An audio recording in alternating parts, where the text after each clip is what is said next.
자, 이번 시간에도요, 여러분들과 함께 중요한 내용들을 좀 살펴보려고 합니다. 자, 우유, 찬반, 양론이 참 많죠. 여러분들은 어떻게 생각하세요? 우유를 적당히 좀 마시는 게 좋겠다. 내지는 여러분들 질병의 원인이 되는 것 같다. 먹을까 말까 이제 이렇게 찬반 양론 가운데서 갈팡질팡 하시는 분들은 이번 시간 강의와 또 여러 전문가들의 다큐에서 나오는 전문가들의 이야기를 통해서 여러분들이 좀 확신을 얻으리라고 생각합니다. 자, 이번 시간 강의 내용 지금 내추럴 메디신 영양의학의 대가이신 앨런 게비 박사님의 책에 있는 논문 내용들을 다 참고로 해서 여러분들과 함께 살펴보도록 하겠습니다. 우유 먹을까 말까? 자, 특별히 이번 시간에는요, 우유와 자가 면역 질환에 대해서 한번 살펴보려고 합니다. 요새 이제 부쩍 많이 전화가 오는 게 다발성 경화증 환우분들. 제2형 당뇨는 빈발하지만 사실 이제 소아당뇨라고 알려지는 제1형 당뇨도 역시 자가 면역 질환인데 사실은 이러한 자가 면역 질환이 우유에서부터 비롯되어진다는 그런 내용들을 또 살펴보겠고요. 여러분들이 이제 골다공, 골 조성 때문에 또는 이제 뼈가 많이 약하셔서 류마티즘, 관절염, 그래서 이제 골수염 뭐 이런 것들 때문에 또 우유를 적당히 드시는 분들이 있는데 어떤 분들은 우유에다가 밥을 말아서 드시는 분들도 계시더라고요. 그래서 이번 시간에 여러분들의 질병의 원인을 잘 진단하시게 되기를 바랍니다. 살펴볼까요? 귀여운 꼬마가 좀 나오네요. 많은 분들이 아직까지도 우유 마셔야 된다. 특별히 자라나는 어린아이들에게는 우유는 필수다라는 그런 인식을 많이 하고 계십니다. 그래서 아직까지도 우유 섭취에 대한 찬반 양론이 마침표를 찍지 못하고 있습니다. 혹자는 완벽하게 좋은 점만 가지고 있는 음식이 어디 있어 세상에 도대체. 그러면서 이제 무수한 가정의 식탁에 오르내리고 또 음식점에서도 단골 식재료로 특별히 카페나 뭐 베이커리 집에는 우유가 빠진 요리는 상상할 수도 없을 정도죠. 특히 성장기 어린이에게 필수 영양식처럼 인식되고 있는 음식이라면 영양의학 쪽에서도 그리고 여기 지금 내추럴 메디신 자연의학 쪽에서도 결코 대충 넘어가서는 안 되는 문제라고 하네요. 자, 이처럼 이제 우유 섭취에 대해서 불안감을 떨칠 수 없게 하는 부분들이 무엇이 있는지 이번 시간에 하나하나 좀 짚어보도록 하겠습니다. 여기 이제 유제품을 많이 섭취하는 유제품 소비량과 오스테오폴로시스, 골다공 또는 골조성 또는 골연화증, 본 네크로시스, 뼈 괴사증 이런 것들과 어떤 상관관계가 있는지를 보여주는 도표인데요.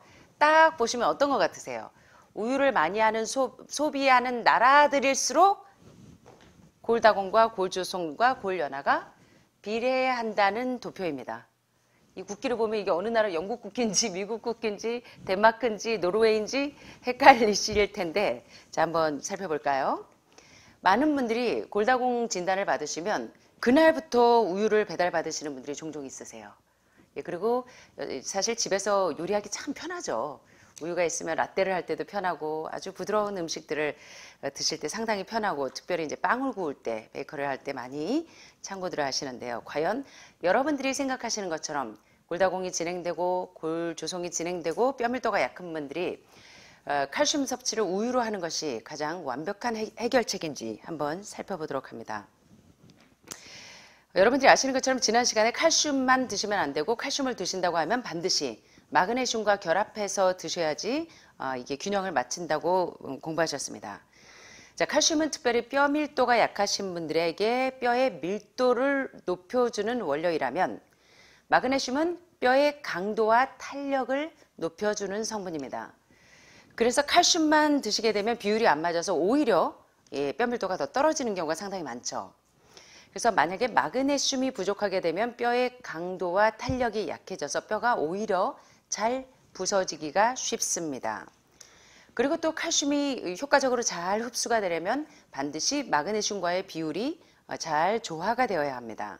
그래서 가장 이상적인 칼슘과 마그네슘의 비율은 칼슘은 2대, 마그네슘은 1 정도의 비율이 가장 이상적인 비율로 뼈 밀도를 올릴 수 있는 그리고 뼈의 강도를 그리고 뼈의 탄력을 올릴 수 있는 이상적인 비율입니다. 자, 그런데 여러분들이 아시고 계시는 것처럼 우유에는 물론 칼슘이 많이 있습니다. 그런데 문제는 뭐냐면 칼슘과 인산의 레벨이 맞지 않으면 오히려 칼슘이 계속적으로 빠져나가는 것처럼 우유에는 칼슘이 많지만 반면에 마그네슘의 비율이 상당히 적어요. 그래서 여기 보시는 것처럼 우유의 칼슘과 마그네슘의 비율은 10대 1입니다. 가장 이상적인 비율은 칼슘과 마그네슘의 비율이 2대 1이어야 하는데 10대 1이면 칼슘이 흡수가 되지 못하겠죠. 그만큼. 더욱이 요즘은 이제 정제 곡물을 많이 드세요. 그래서 곡식을 하얗게 정제 가공해서 먹고 또 마그네슘이 없는 화학적인 비료를 많이 쓰기 때문에 현대인의 마그네슘 섭취량이 100년 전에 비해서 3분의 1 정도밖에 되지 않는다고 합니다. 그래서 오늘날 이제 많은 이제 미네랄이나 비타민 영양제들을 드시는 이유가 이런 한계가 있습니다. 자, 그런데 칼슘과 마그네슘의 비율이 4대 1인 음식을 주로 먹는 여기서 보시는 핀란드나 네덜란드 이런 데는요. 아이러니하게도 세계에서 가장 골다공증의 비율이 상당히 높습니다. 왜 그럴까요? 우유를 그렇게 많이 소비하는 국가일수록 여기 보시는 것처럼 골다공증의 비율은 비례하는 도표를 보시면서 여러분들 이거 너무나 정말 이건 너무 아이러니하지 않을 수 없죠. 1인당 세계 최대 우유 소비국인 미국 역시 골다공증이 가장 많은 나라 중에 하나입니다. 이것이 무엇을 시사하는지를 이제 논문을 통해서 여러분들이 이제 살펴보시겠습니다. 게다가 이제 또 하나의 이슈는 뭐냐면 나이가 어리면 어릴수록 우유를 꼭 먹어야 된다고 생각합니다. 사실 요즘에 아이들이 집집마다 하나씩은 거의 다 이 아토피 피부 질환이 있기도 하고 또 이런 음식 알레르기, 두드러기, 천식 이런 증세를 앓고 계시는 분들이 계세요. 지금 이제 오늘 천식이 심하신 분이 오늘 조금 들으셔야 되는데 자 보시면 우유에는 알레르기를 잘 일으키는 단백질이 있습니다. 대표적인 단백질이 바로 카제인이죠. 우유의 대표적인 카제인 단백질입니다. 그래서 이제 생후 4개월에서 6개월 아직 이 장의 벽이 완전하지 않은 상태에서 우유 단백질이 들어가게 되면 이 장벽을 통과하면서 몸 안으로 들어오면 면역 반응을 일으키면서 알러지 반응이 옵니다. 그래서 사실 모든 질병의 원인이 리키 것 신드롬이라고 하는 장 누수 증후군, 다시 말하면 장이 줄줄줄줄 새는 증후군이라는 얘기예요. 여기에서부터 모든 질병이 생긴다고 하는데 우리 아이들이 벌써 어릴 때부터 조기에 우유를 먹는 아이들이 장이 줄줄 새는 증세가 시작이 된다는 겁니다. 그래서 여러분들이 현대 지금 유방암이나 난소암, 전립선암 이 원인이 어디에서부터 시작이 되냐면 벌써 어릴 때부터 조성이 된다는 얘기예요. 여기서 힌트를 얻으셔야 됩니다. 따라서 모유가 아닌 우유를 먹인 아이들은 아토피 피부염이나 음식 알레르기 그리고 두드러기, 천식에 잘 걸리게 됩니다. 지금 이제 천식이 심하셔서 오신 사모님도 계시는데 사실은 지금 그 음식 알레르기 있는 분들도 지난 시간부터 계속 공부하셨지만 알레르기에 의해서 모든 질병이 길을 열어요. 그래서 여러분들이 동물성 단백질과 동물성 지방이 알러지를 유발하지만 그에 못지않게 이 궤양성 장 질환을 가지고 계신 분들은 대개는 글루텐에 대해서 알러지가 있는 것을 볼 수가 있습니다. 그래서 여러분들이 좋아하는 밀가루 음식들, 흰쌀, 흰밀가루, 빵 종류 좋아하시잖아요. 국수 하시면 국수 집에서 하면 자다가도 벌떡 일어나시는 분들이 많아요. 예, 이 글루텐 알러지가 사실은 상당히 심각한 또 이 장의 궤양성 질환을 유발한다는 것입니다. 자, 그런데 유아는 최소 6개월에서 1년 동안은 모유를 먹여야 합니다. 근데 제가 이제 그 아이를 키울 당시만 해도 그때 한참 3, 4개월 지나면 빨리 모유를 끊고 우유를 먹여야 우리 아이들이 영리해진다. 이런 게 많이 유행이 됐었어요. 그래서 제 기억으로는 제가 아이를 키울 당시부터 아이들이 집집마다 아토피가 생긴 것이 제가 요새 계속 영양의학에 대해서 더 깊이 들어가면 들어갈수록 우리 아이들이 너무 일찍 조기에 이 우유를 먹기 시작한 것이 우리 아이들에게 이런 알러지를 유발하게 되지 않았나를 진단하게 됐는데 여기서 이 확증을 얻을 수가 있었어요. 많은 논문들을 통해서 그래서 제가 다시 확인하게 됩니다. 자 보시면 유아는 최소 6개월에서 1년 동안은 모유를 먹여야 합니다. 근데 유행 때문에 자꾸 6개월 안에 모유를 끊고 우유를 3, 4개월 지나면서 시작하는 집들이 너무나 많아요. 자 거기서 이제 문제를 진단하시기 바랍니다. 자 여기 보시는 것처럼 6개월 전에 젖을 떼고 우유나 음식을 주기 시작하면 우리 아이들이 알러지가 유발이 됩니다. 그래서 알레르기 체질이 되기가 쉬운데 유아기의 우유를 먹이면 이게 문제예요. 루푸스나 아시죠? 이 홍반증, 루푸스부터 시작해서 류마티즘 여러 가지 자가 면역 질환이 사실은 조기에 이 우유를 먹이면 자가 면역 질환에 노출된다는 것입니다. 게다가 제1형 당뇨병 때문에 고생하시는 엄마들이 너무나 많아요. 아이들이 어려서부터 인슐린 주사 맞기도 하고 이거 정상적인 학교 생활을 못하는 아이들 때문에 엄마들이 상당히 마음 아파하는 엄마들이 많은데 사실은 우리 이 식생활은요 임신 중에 태교 중에 가장 큰 태교는 영양적으로 균형을 맞추는 태교입니다. 그래서 엄마들이 임신 중에 우유를 먹는 것이 아이들에게 소아 당뇨를 유발할 수 있는 큰 원인이 된다는 것입니다. 자, 그래서 집안에 소아 당뇨에 내력이 있는 분들은 모유를 먹이는 동안에 산모도 우유를 먹지 말아야 합니다. 산모도. 산모가 먹는 우유에 의해서 아이에게 그대로 전달이 되기 때문에 아이가 적어도 1.5에서 2세가 될 때까지는 우유를 먹이지 말아야 하며 우유를 공급하는 엄마는 모유를 공급하는 엄마조차도 우유를 제공하지 말아야 된다는 것입니다. 이 부분에 있어서 여러분들이 우리의 자녀들에게 또 알려주시면 참 좋은 내용들이에요. 자, 이제 다큐 내용을 통해서 여러분들이 좀 확증을 얻게 되시길 바랍니다. Strong link between dairy foods and autoimmune diseases. And so that can show itself up as excessive production of mucus and exacerbation of asthma in kids who are prone to that, and even adults. And also there's an association between dairy foods and multiple sclerosis and type 1 diabetes, which is an autoimmune disease, and other rheumatologic problems. Yeah, milk is a risky food for human consumption. As a pediatrician, I see on a daily basis children suffering from conditions that are linked or associated to dairy consumption, such as eczema, acne, constipation, acid reflux, iron deficiency anemia. Casomorphin may play a role in SIDS, and sudden infant death syndrome, may play a role in autism. This is one of the reasons why we don't want infants drinking milk from cows. 예, 여기 지금 새 암 전문가들에 의해서 이분들이 말씀하시는 얘기를 통해서 우유를 마시지 말기를 바라는 이유 중에 중요한 이유들이 나오는데 마지막에 말씀하신 것처럼 카소몰핀은 독약 중에 하나죠. 예, 그런데 그래서 우유에 독약이 숨어 있다라는 내용으로 제가 강의를 한 적이 있었는데 이제 심각성을 여러분들이 좀 다시 한번 이게 빨리 지나갔기 때문에 제가 한 번씩 짚어드리겠습니다. 닥터 밀턴 밀스 박사님은 이렇게 이야기합니다. 유제품과 자가 면역 질환은 큰 관련이 있습니다. 왜냐하면 체내에 점액질을 과잉으로 생성합니다. 여러분들이 처음에 오셔서 혈액 검사를 해보시면 끈끈하게 혈전 현상이 심해서 마치 창자처럼 여러분의 적혈구가 다 엉겨 있는 것을 보셨죠? 그래서 산소가 도무지 들어갈 수 없을 정도로 여러분의 적혈구가 혈관에 꽉 다 엉겨 있는 것을 보셨어요. 그렇게 여러분들의 혈관이 점액질이 된 것은 그래서 고혈압, 고지혈증 약을 드시는 이유가 바로 여러분의 혈액이 점액질이 되면서 끈끈한 점액질이 된 가장 큰 원인 중에 하나가 바로 우유의 카제인 성분이 그런 역할을 한다는 것입니다. 게다가 이제 천식을 악화시켜요. 특별히 몸이 약한 아동에게선 더 심각하게 발현이 됩니다. 아동뿐만 아니라 성인에게서도 마찬가지예요. 특별히 우유 유제품 여러분들 드시는 요플레, 요거트, 야구르트, 버터, 마가린, 치즈, 마요네즈 다양한 유제품과 다발성 경화증과 제1형 당뇨병은 바로 이런 병과 상관관계가 있다는 것입니다. 제1형 당뇨병은 자가면역 질환입니다. 류마티스 관절염도 마찬가지로 자가면역 질환이죠. 그래서 이 우유 유제품과 자가면역 질환과의 관계가 거의 비례한 관계에 있다는 것을 염두에 둔다면 심각하지 않을 수가 없습니다. 특별히 우리 아이들에게.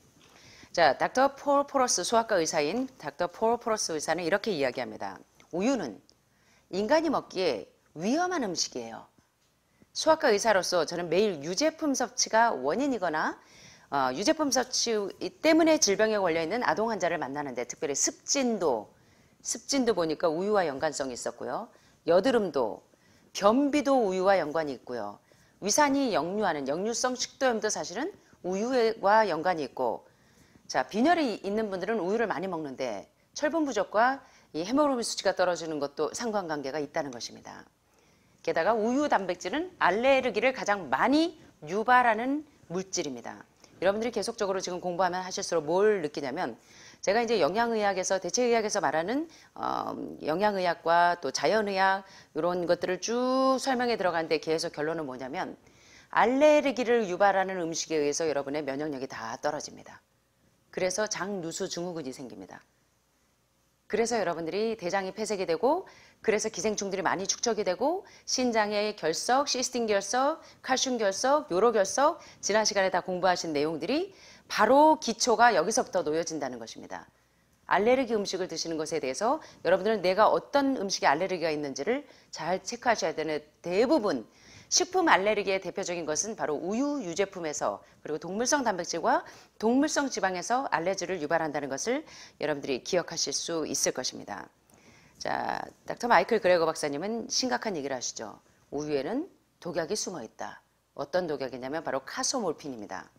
이 카소몰핀은 영아 돌연사 증후군, 아이들이 갑자기 이유 없이 위험한 일을 당하는 이유가 바로 이 카소몰핀 때문이고 자폐증이 있는 아이들도 사실은 산모가 임신 중에 동물성 단백질이나 지방을 많이 먹었다든가 수은 중독도 원인이 될 수 있겠으나 이 카소몰핀이 들어있는 우유를 계속적으로 먹었을 때 아이에게 영향이 미칩니다. 자폐증과도 관련이 있을 수 있기 때문에 많은 이 전문가들은 아기에게 특별히 우유를 마시지 말기를 바라는 이유 가운데 하나가 바로 우유에 숨어있는 독약 카소몰핀 때문이기도 하다는 것입니다. 그래서 여러분들이 기억을 하셨으면 좋겠습니다. 그렇다면 아이들에게만 우유가 위험한가? 어른은 안전할까요? 바로 혈액을 점액질로 만드는 데 가장 큰 기여를 하는 것이 바로 우유의 카제인입니다. 자, 이 논문을 통해서 여러분들이 결론을 좀 찾게 되시기를 바랍니다. 특별히 우유를 드시면 설사하시는 분들이 많아요. 그렇죠? 우유 드시면 설사하시는 분들이 많아요. 왜일까요? 자, 그 유당이 많아서 그렇습니다. 우유에는 이렇게 이 락토즈 유당이 많아서 장에 칸디다 곰팡이가 이렇게 많이 발생이 됩니다. 그래서 알러지를 유발합니다. 자, 젖소에게요. 특별히 지금 소들이 다 병들어 있어서 계속 돼지, 구제역, 소들 이렇게 질병이 돌고 할 때 어떻게 합니까? 항생제들을 이제 사육하시는 분들이 많이 놓게 됩니다. 그래서 지금 우리가 동물을 먹을 때는 동물에게 주입한 항생제를 우리가 같이 먹게 돼요. 그래서 젖소에게 전염병을 예방하거나 치료를 목적으로 항생제를 주입할 경우에 인젝션 주사를 놓죠. 그러면 우리가 마시는 우유에 이 항생제가 다량 검출이 되게 됩니다. 그리고 이제 우유 유제품을 많이 드시는 분들은 특별히 대장암이 많이 생기기도 합니다. 그리고 특별히 그 유방암이나 난소암이나 자궁암 환자들이 왜 이 호르몬성 암을 가지고 계시는 분들이 이 우유와 계란을 제한해야 되는지는 여러분들이 너무 잘 알고 계시지만 특별히 우유에는 이 여성 호르몬, 환경 호르몬인 인조 여성 호르몬이 다량 함유가 되어 있습니다. 그래서 유방암, 자궁근종, 자궁암, 난소암, 폐경기 증세에 아주 악영향을 미칩니다. 특별히 난임 치료를 하시는 분들은 필수예요. 우유를 드시면 이 아이를 가지기에 정자수가 안전해지지 않습니다. 자, 이 논문을 좀 볼까요? 남성 불임에도 영향을 주고 우유를 먹으면 먹을수록 이 정자의 숫자가 감소합니다. 그래서 남성 불임이 증가하고 있다는 논문입니다. 자, 여기 보니까 남성이 유제품 섭취가 어떤 영향을 미치냐면 이 난임 클리닉에 다니시는 부부에게 있어서 이 보조적으로 생식 기술을 이 결과에 상당한 영향을 미친다는 것입니다. 그래서 난임 클리닉에 다니는 분들이 우유를 왜 제한해야 되는지에 대한 논문 결과를 여기 이제 좀 보시니까 어떤 영향이 있냐면 바로 여기 있는 내용들입니다. 풀팻 데어리 인테이크라고 하는 그 전 지방 유제품을 섭취하게 되면은 어떤 일이 있냐면요.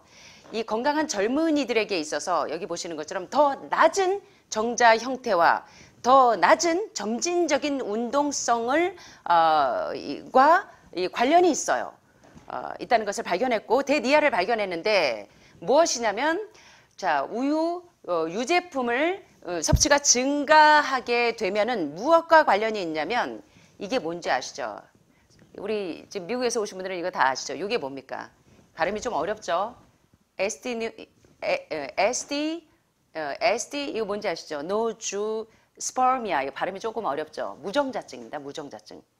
남자들의 정자의 수가 상당히 줄어들어서 임신을 할 수 없는 무정자증을 이야기합니다.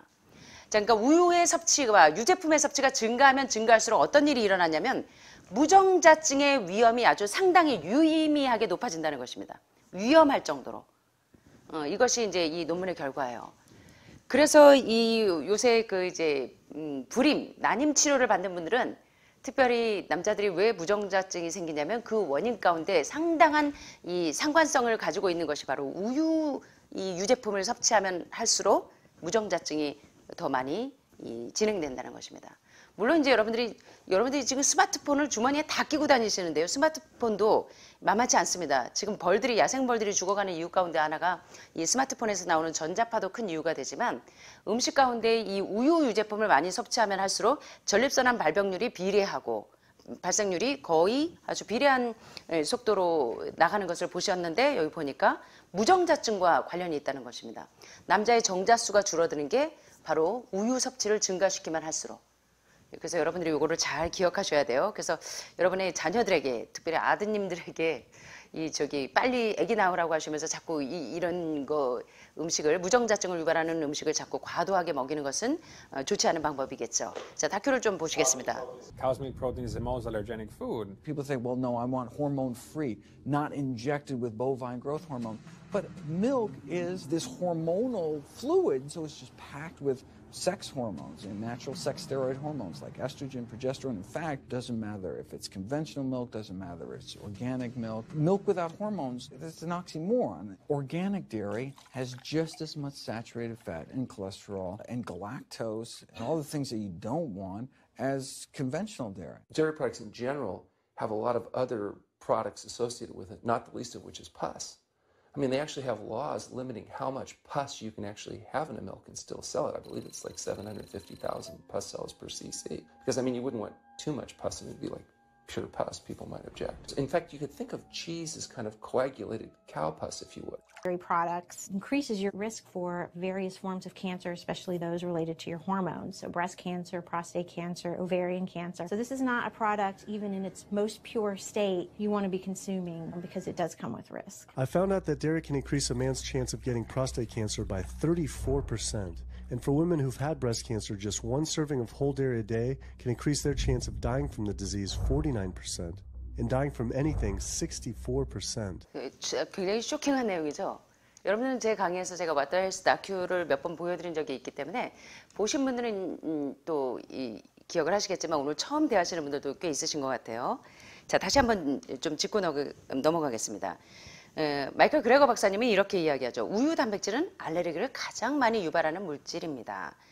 사람들은 이렇게 생각해요. 아니야, 나는 성장 호르몬을 맞지 않은 소의 건강한 우유를 원해. 그런데 우유 자체가 바로 호르몬 그 자체이라는 것입니다. 그래서 호르몬성 암에 유발되신 분들, 특별히 유방암, 난소암, 자궁암, 전립선암의 가장 큰 원인 가운데 하나가 호르몬성 음식을 계속 드시면서 여러분들이 아무리 암을 없애는 치료를 하셔도 소용이 없다는 거예요. 예, 계속 수치를 올리니까. 그래서 성 호르몬과 천연성 스테로이드 호르몬, 다시 말하면 에스트로겐, 프로게스테론이 가득 들어있어요. 그래서 자꾸 여러분들이 에스트로겐을 촉진시키는 음식을 드시면 유방암이 완화가 될까요? 점점 클까요? 점점 재발이 되고 전이가 되고 하는 가장 큰 원인이 바로 여러분들이 에스트로겐이나 테스트로겐, 프로게스테론이 가장 많이 들어있는 이런 음식을 계속 드시면서 이 암이 동면 상태에 들어가기를 기대하는 건 정말 이건 어처구니 없는 일이겠죠. 자, 그래서 일반 우유나 유기농 우유나 상관없습니다. 호르몬 없는 우유는 존재하지 않는 개념입니다. 이걸 분명히 이해하셔야 된다는 거예요. 그래서 여러분들이 왜 지금 머리끝부터 발끝까지 혈관 질환, 모든 병은 고혈압, 고혈당, 고지혈증을 비롯한 모든 암병에 이르기까지 모든 만성 질환의 기저에는 뭐가 있냐면 혈관이 다 폐색돼서 온 병이라고 해도 과언이 아닙니다. 장누수증후군이 관여되지 않는 병이 거의 없어요. 그래서 여러분들이 이런 것들의 연관성을 잘 캐치하시면 참 도움이 될 것 같습니다.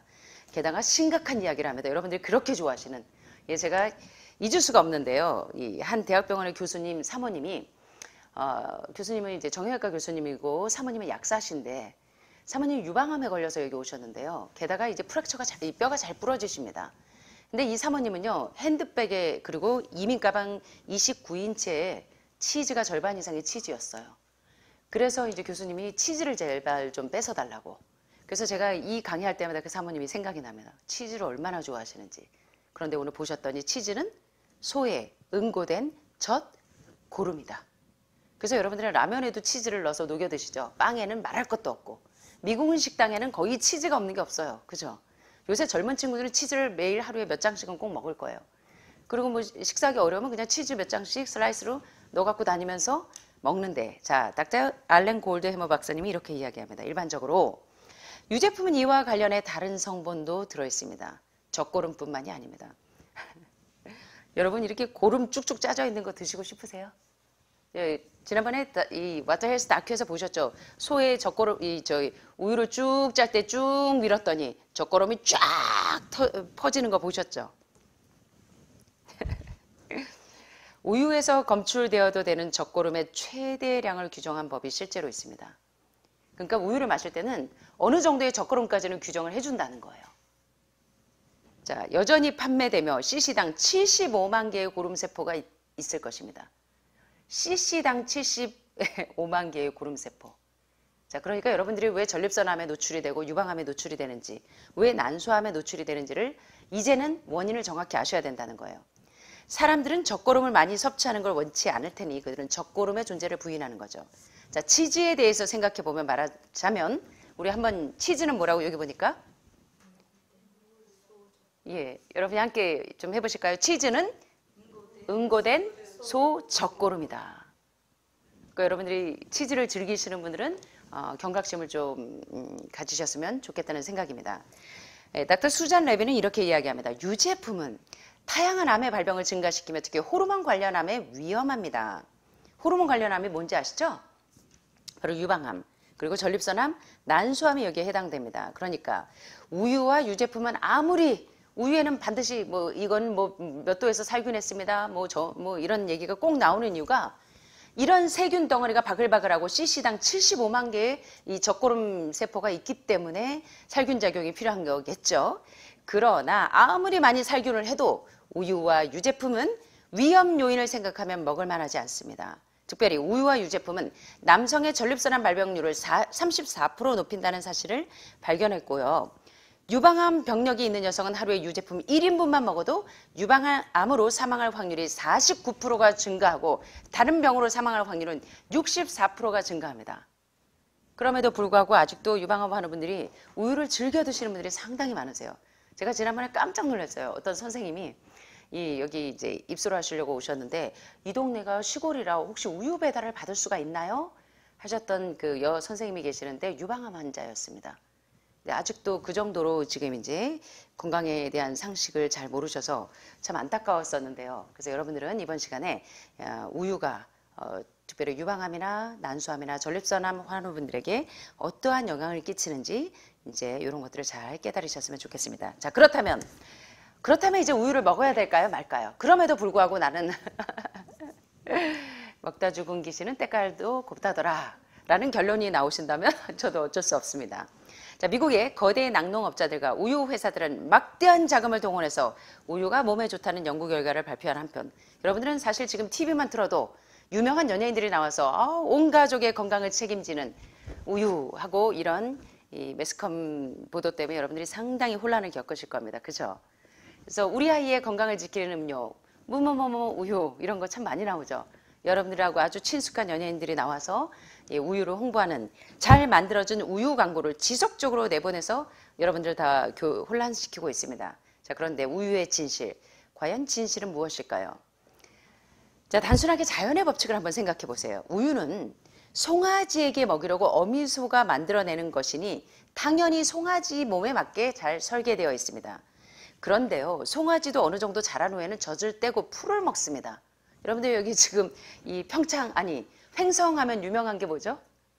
예, 그래서 야, 이거 이제 평창하고 여기 하늘마을하고 횡성하고 여기 경계선인데 여기 까딱 넘어가면 여기서 나가면서 유명한 횡성한우를 좀 먹어보고 갈까나 하시는 분들이 계획을 갖고 오신 분들이 종종 있으세요. 자, 웃으시는 분들 다 그러실 거예요. 퇴소하시면서 그런 분들이 있더라고요. 그래서 이제 본인들은 안 드시고 이제 보호자만 드신다는데 모르겠습니다. 자, 그런데 그 여러분들이 즐겨 드시는 그 소들도 우유를 떼고 뭘 먹어요? 이 횡성한우 유명한 방목시키잖아요. 풀을 먹여요. 자, 심지어는 송아지도 젖을 떼고 풀을 먹는데 사람은요, 어른이 돼서까지 우유를 먹입니다. 이게 도대체, 그래서 사람은 모유를 먹고 젖을 뗀 후에는 밥을 먹게 되어 있어요. 젖은 젖먹이 때만 먹는 것이 자연의 법칙이 아니겠습니까? 더욱이 송아지가 아닌 사람의 아기가 소젖을 먹으니 당연히 알러지 반응을 일으키죠. 그죠? 그래서 알레르기가 일어나는 가장 큰 원인은 우유 때문입니다. 이 환절기 때만 되면 눈물 콧물 짜내고 어려서부터 알레르기 때문에 고생하고 알러지 비염 때문에 맨날 고생하는 거. 그래서 이제 공부도 잘 못해요. 집중력이 떨어져요. 계속. 사실 그 이유가 뭐냐면 우리 엄마들이 하버드 대학의 영양학 박사 짐 메이어 박사님이 말씀하시는 것처럼 남편 빨리 죽게 만드는 10가지 방법, 가족 빨리 병들게 만드는 10가지 방법 중에 우리가 그것을 모르고 진행하고 있지 않은지 좀 진단하시기를 바랍니다. 자, 그래서 알러지가 일어나는 거예요. 그래서 여러분들이 한번 상상을 해보세요. 우리 아이가 젖소의 젖을 쭉쭉쭉쭉 빨아먹고 있는 모습을 상상해 보십시오. 지금 우리가 그렇게 하고 있다는 것입니다. 자, 그렇다면 이런 알레르기를 유발함으로 우리 아이들과 가족들의 면역력을 어려서부터 약화시키는 대신 뭘 드시면 되겠어요? 예, 알러지를 유발하지 않는 견과류 넘밀크를 만들어서 주시면 너무 좋겠죠. 너무 쉽잖아요. 캐슈넛이나 아몬드, 브라질넛 어떻게 하시면 돼요? 로스팅된 거, 조미된 견과류 말고 다 생 견과류를 사셔서 그거를 밤새도록 4시간에서 12시간 정도 물에 침수시킵니다. 왜냐하면 견과류에는 효소 억제 물질들이 있기 때문에 그 억제 물질들을 침수시켜서 반드시 제거하셔야 돼요. 지난 시간에 시금치도 수산염을 제거하기 위해서 물에 침수시키듯 견과류도 침수시켜야 합니다. 그러면 아침에 씻어보면 이제 구정물이 줄줄 나오죠. 그러면 어떻게 해야 돼요? 두세 번 깨끗이 씻은 다음에 어떻게 하세요? 우유를 만들고 싶다. 그러면 어떻게 하시면 되냐면 견과류 1컵대, 물 2컵을 넣으시면 돼요. 그렇게 해서 고성 믹서기에 드르륵 깔면 뭐예요? 넘밀크입니다. 그래서 이게 가족이 건강을 잃어버리면 아무 소용이 없겠죠. 자, 그래서 이 광고 멘트에서 여러분들은 좀 충격을 받으셔야 돼요, 사실은. 우리 아이의 건강을 지키는 음료인지 우리 아이에게 질병을, 알러지를 유발해서 어려서부터 이 면역력을 초토화시키는 길인지를 여러분들이 양심적으로 우유의 진실에 대해서 깨닫게 되시길 바랍니다. 자, 그렇다면 몇 가지 문제점이 있는데 이걸 좀 짚고 넘어갈게요. 유아기에 우유를 먹으면 어떤 영향이 일어나나? 바로 자가 면역증을 유발시키는 겁니다. 제가 이제 제주도에서 오신 한 유명한 그 유튜버이자 뭐 SNS에 많은 것들을 게재하시는 분이 알러지가 너무 심한 데다가 이 루푸스 때문에 고생을 참 많이 하셨어요. 자가 면역 질환이 있는 분들의 대부분을 보면 사실은 어려서 조기 우유를 시작하신 분들이 거의 다입니다. 원인을 진단해보면. 그래서 제가 물어봐요. 자가 면역이 있는 분들은 언제 우유를 먹기 시작했냐를 물어보면 거의 다 조기에 우유를 드신 분들이더라고요. 그래서 제가 오늘 이 논문에 너무나 공감이 잘 되었습니다. 자, 유아기에 우유를 먹이면 자가 면역증을 유발시키기 때문에 아이가 1.5에서 2세가 될 때까지 우유를 먹이지 않는 게 좋습니다. 예, 소아당뇨 환자들은 대부분 생후 4개월 이전에 우유나 음식을 먹이기 시작하면 우리 아이들 건강하다고 얘가 벌써 엄마가 어른들이 먹는 밥을 먹네? 하면서 4개월 때인데 밥 먹네? 내일부터 얘 밥 먹여야 되겠다. 아니라는 것입니다. 예, 이때부터 너무 조기에 우유를 먹이거나 너무 조기에 이유식을 시작하면은 어떻게 되냐면 장이 새는 증세가 이때부터 생긴다는 것입니다. 알러지를 유발하기도 하고. 자, 산모가 우유를 먹어도 모유 속에 우유 단백질이 들어가기 때문에 모유 수유를 하는 엄마들은 모유 수유를 하는 동안은 우유를 먹지 않는 게 좋다는 것입니다. 특히 집안에 소아 당뇨의 내력이 있는 분들은 수유 기간에는 산모도 우유를 먹지 않는 것이 안전합니다. 여러분들은 이런 것들을 생소하게 대하실지 모르겠지만 저는 환우들을 수없이 대하기 때문에 이 루푸스 환자도 많이 만나고 류마티즘, 관절염, 각종 자가 면역 질환 환자도 보지만 이 알레르기를 가지고 있는 분들이 너무 많아요, 요즘에. 거의 집집마다 있습니다. 여러분 자녀들이 지금 거의 다 패스트푸드를 먹는 아이들이 많기 때문에 집에서 아무리 엄마들이 잘해줘도 나가면 현장에서 계속 뭐 이렇게 먹기 때문에 참 이게 어려우실 겁니다. 그래서 이런 것들을 집에서라도 아이들에게 건강한 음식을 제공해 주도록 노력하시면 좋을 것 같습니다. 소아당뇨 내력이 없는 아이라도 최소 1살까지는 적어도 우유를 먹이지 말아야 소아당뇨의 위험을 줄일 수 있다는 사실에 대해서 여러분들이 조금 깨달으셨으면 좋겠고요. 여기 논문 내용처럼 이게 이유식에서 이유식을 먹일 때 조기에 체중이 좀 과다할 때 제1형 당뇨병에 대한 이제 논문의 결과를 쭉 보니까 이러한 관절이 대니아를 나타내는데 그게 뭐냐면요. 소의 분유 있죠. 이 분유를 일찍이 조기에 이게 노출시켜서 먹이게 되면은 어떤 문제가 먹이는 것과 아주 일찍 그러니까 우유로 된 분유를 먹이거나 그리고 유아기 아주 아이들이 빨리 성장한다고 좋아하는 엄마들이 너무 많으신데 자, 그것이 어떤 영향을 일으키냐면 바로 소아 제1형 당뇨병의 아주 독립변수가 돼요. 아주 독립적인 위험한 요인이 된다는 것입니다. 그래서 여러분들이 우리 아이들이 빨리 성장한다고 좋아하실 게 아니에요. 우유 먹이고 동물성을 먹여서 아이들이 우리 애들은 저 옆집 애들보다 얼마나 말도 빠르고 걸음마도 빠르고 이게 사실은 좋아할 일이 아니라는 것입니다. 그래서 여러분들이 이거를 잘 숙지하시면 도움이 되실 것 같고 또 모유를 먹인 아이들은요 현저하게 아토피, 알러지 이런 것들이 잘 안 생깁니다. 모유를 먹고 자란 아이들은 따라서 면역력이 상당히 좋아요. 예. 만약 모유를 먹였는데도 아이들이 아토피나 알러지에 노출된다면 엄마가 알레르기 음식을 먹어서 그 항체가 모유를 통해서 아이에게 전달됐기 때문이라는 것입니다. 이건 사실 심각한 얘기예요. 그래서 임신 중에 태교가 상당히 중요한데 임신 중에 음식 태교가 가장 중요합니다. 그래서 우리의 자녀들에게 이 엄마들이 이거를 전달해 주시는 게 사실은 이 어떤 교육을 시키는 것보다 상당히 중요한 영양의학에 대한 공부입니다. 자, 그래서 아이들에게 수유를 하는 엄마는요, 특별히 알러지를 유발시키는 지금 이제 이 피부에 이렇게 알러지 있는 분들이 상당히 많아요. 요새는 집집마다 하나씩은 다 있더라고요. 이게 지금 상당히 심각한 문제인데 사실은 이런 문제 때문입니다. 그래서 수유를 하는 엄마는 알레르기를 잘 일으키는 우유, 달걀, 그리고요, 알러지가 있는 분들은 땅콩을 드시면 안 됩니다.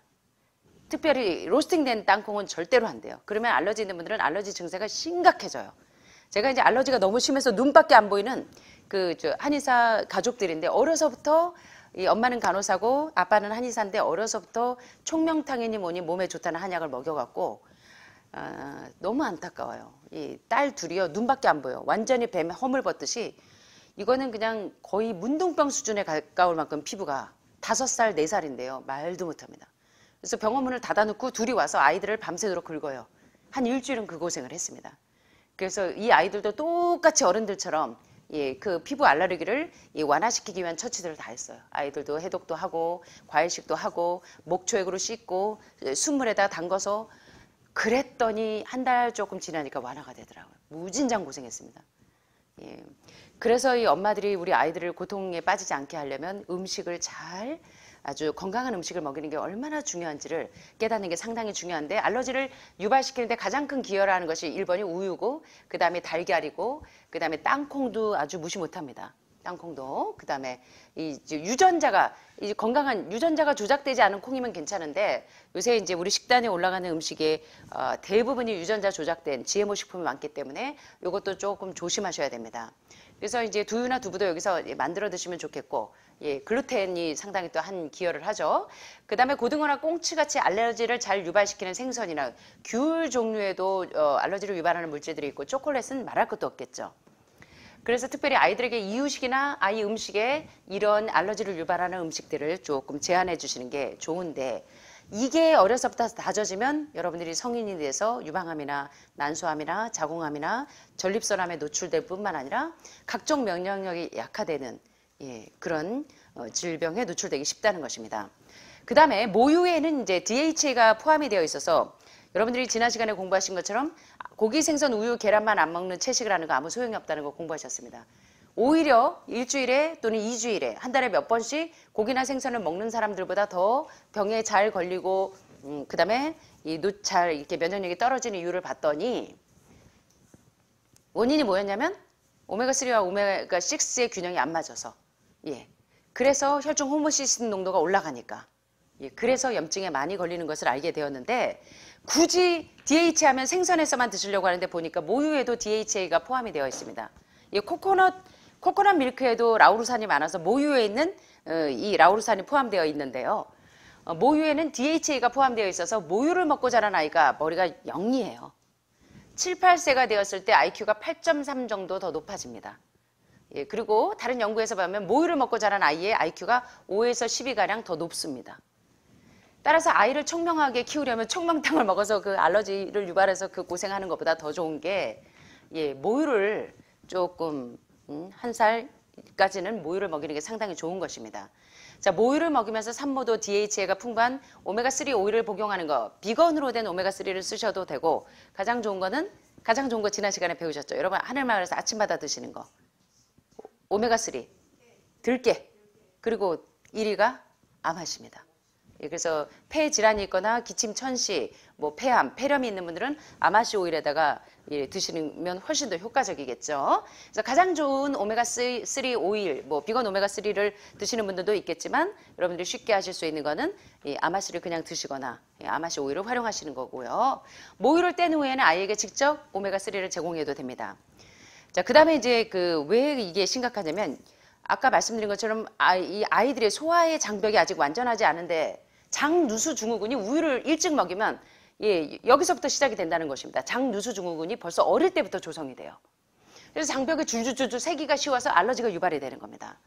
특별히 우유에는 알러지를 잘 유발하는 단백질, 카제인이 들어있고 조제분이나 이유식을 먹인 아이들 역시 알레르기를 쉽게 일으켜서 아토피나 음식 알레르기, 두드러기, 천식, 여기서부터 고혈압, 고혈당, 고지혈증을 비롯한 모든 암의 시작이 여기서부터 기반이 딱 끼는 것입니다. 음식 알레르기가 있는 것부터 찾아내라고 많이 지금 영양의학에서 이야기하는 게 알러지를 유발하는 음식에서부터 여러분이 병에 기를 냅니다라고 이야기하는 거예요. 계속. 예. 따라서 생후 최소 6개월에서 1년 동안은 모유를 먹이는 것이 좋기 때문에 엄마들이 자꾸 요새 유행하는 6개월만 지나면 6개월 이전에 4, 5개월부터 미리 우유를 우유를 먹이는 것에 대해서 그리고 이유식을 빨리 하는 것에 대해서 여러분들이 이제 긍정적인 이 시야를 갖게 되시길 바랍니다. 자, 그래서 이번 시간에 여러분들과 함께 살펴본 이제 우유 과연 먹을 것인가 말 것인가. 자, 여러분들은 어떻게 생각하세요? 그럼에도 불구하고 빵을 만들 때는 꼭 우유를 넣어야 합니다. 예, 그럼에도 불구하고 빵을 드실 때는 꼭 우유와 함께. 자, 어떠세요? 결론이 좀 나십니까? 예, 오늘 우유에 대해서 이제 먹을까 말까 갈림길에서 여러분들이 아주 정확한 길을 얻게 되시길 바랍니다. 좀 도움이 되셨습니까?